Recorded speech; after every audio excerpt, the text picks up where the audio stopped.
When I started to prepare for this event, I had a very clear idea of how it was going to go.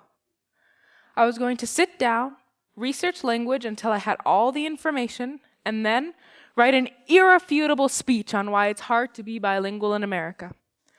I spent days compiling proof that my thoughts were right, and it was only about a month before this event that I realized that you didn't come here for an impersonal lecture or a historical presentation.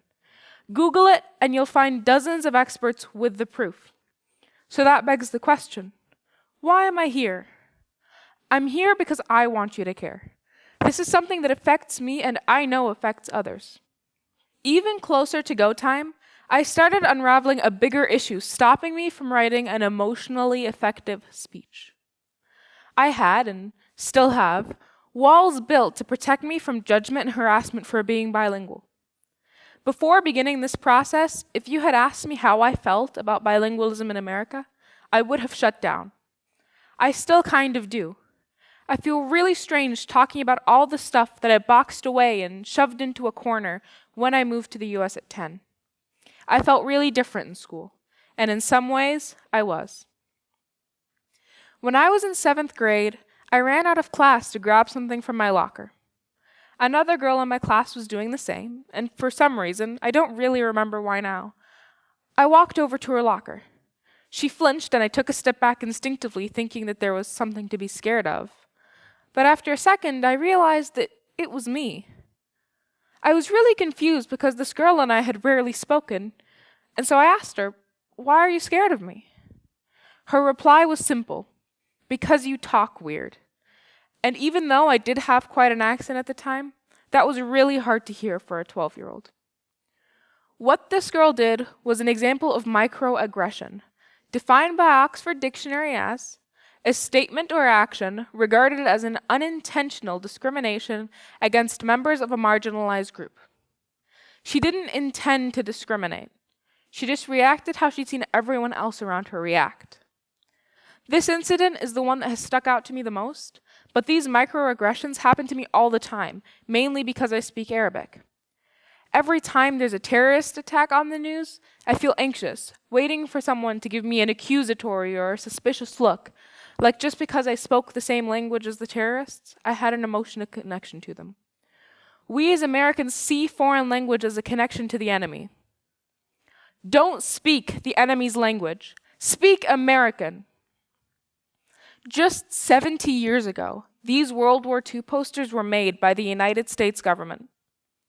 We can understand why posters like these existed, but their effect is long-lasting.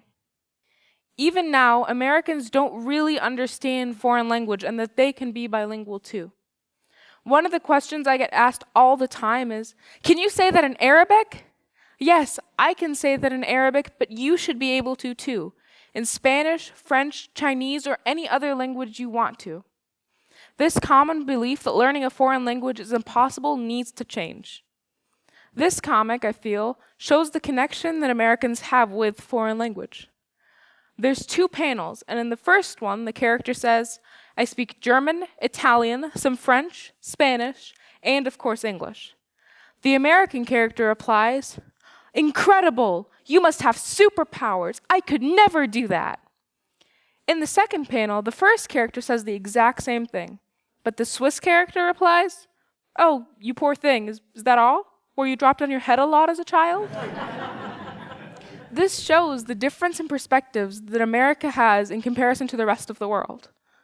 Maybe because so much of the world is bilingual, Americans have never felt the need to learn another language. And this, paired with the cultural stigma I mentioned earlier, has perpetuated the belief that learning a foreign language is something that we can't accomplish.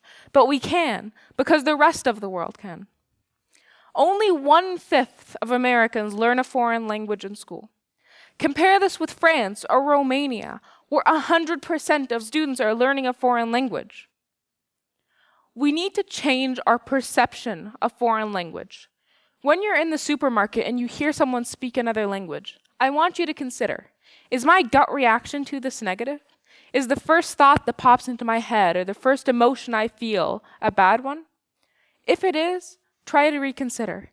It's just language and it's nothing to be afraid of. Tell your kids, how cool is it that this person can speak 2 or even 3 languages? Watch a foreign movie as a family, or if you have the time, start learning another language. Host a foreign exchange student or travel.